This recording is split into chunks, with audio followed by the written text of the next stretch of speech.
seek his will. When Jesus was about to be crucified and he went off by himself, he was fasting and praying, and he just kept saying, Lord, let your will be done. And sometimes we have to be reminded that we need to pray for God's will to be done. When we have strong desires, strong goals and passions and things that we want to do, things that we want to have, God, what is your will for my life? What is it that you have in store for me? Pray that his will be done so that things will happen in the right timing, that things will happen when he has them set aside and prepared for you.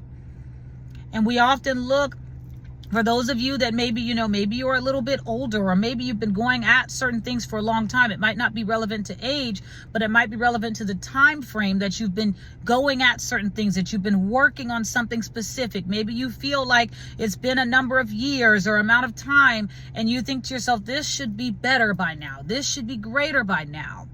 If we look at these two individuals, both Elizabeth and Mary were both blessed with a very similar blessing. Elizabeth received it, in a certain time in her age. It was further on, but she still received the blessing. Mary received it really early on in life, but she still received the blessing. So we can't give up on God. We can't think to ourselves that, oh, God doesn't hear me. He doesn't love me. He's not concerned with me. He's not going to bless me. It's, time is so different in God's eyes than it is in ours. We put timestamps on everything that we do. We say when things are too soon or when they're too late, taking too long. But God knows exactly when it's going to happen. And when we let God manage the timing of the things in our life, it comes out perfect.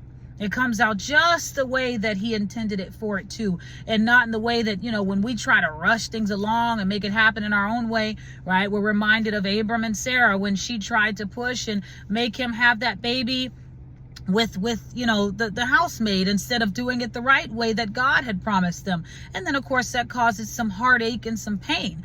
But when we do things God's way, it brings joy, it brings peace, right? It brings consistency. It brings those things that we were lacking, the things that God knew that we needed. He puts just the right spin, just the right touch on it. So be patient.